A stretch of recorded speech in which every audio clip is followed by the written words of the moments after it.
एक बार की बात है, एक हरे भरे जंगल के किनारे बसे एक छोटे से कस्बे में रिया नाम की एक युवा लड़की रहती थी। वह बहुत होशियार थी, लेकिन उसकी सबसे बड़ी मुश्किल यह थी कि वह कभी भी अपना मन एक जगह टिका नहीं पाती थी।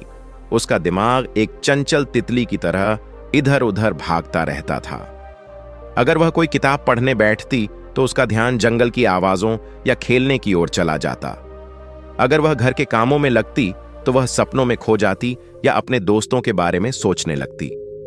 रिया की मां अक्सर उससे कहती, बेटी, तेरा मन एक बेकाबू नदी की तरह है।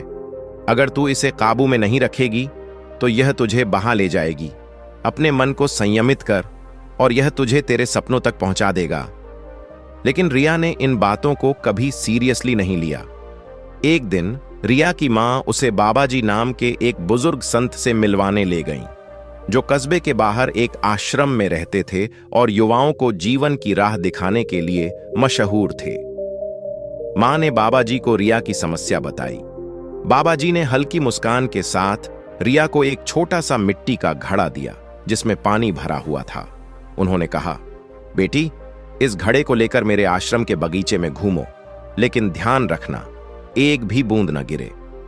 यह काम आसान लग रहा था, लेकिन जैसे ही रिया चली, जंगल के पक्षियों की चहचहाहट, पेड़ों की सरसराहट, दूर से आती नदी की आवाज और पास में खेलते जानवरों ने उसका ध्यान भटका दिया।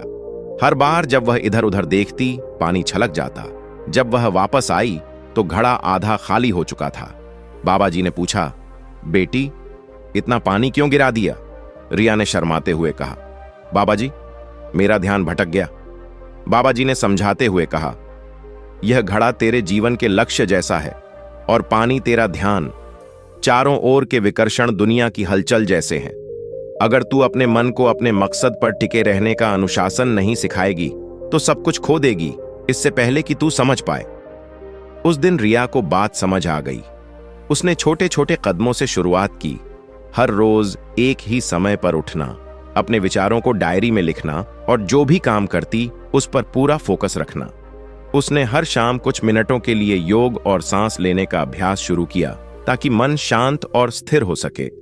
शुरू में मुश्किल लगता, मन अभी भी भटकता, लेकिन वह उसे बार बार वापस काम पर लाती।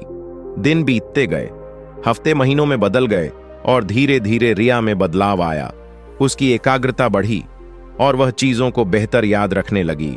एक साल बाद कस्बे में एक बड़ी कला प्रतियोगिता का ऐलान हुआ, जिसमें युवाओं को सीमित समय में जटिल चित्र बनाना था। रिया ने हिस्सा लिया। चुनौतियां कठिन थीं और कई प्रतियोगी घबरा गए, लेकिन रिया ने शांत मन से एक एक ब्रश स्ट्रोक पर ध्यान दिया, ठीक वैसे ही जैसे बाबाजी के घड़े के साथ किया था।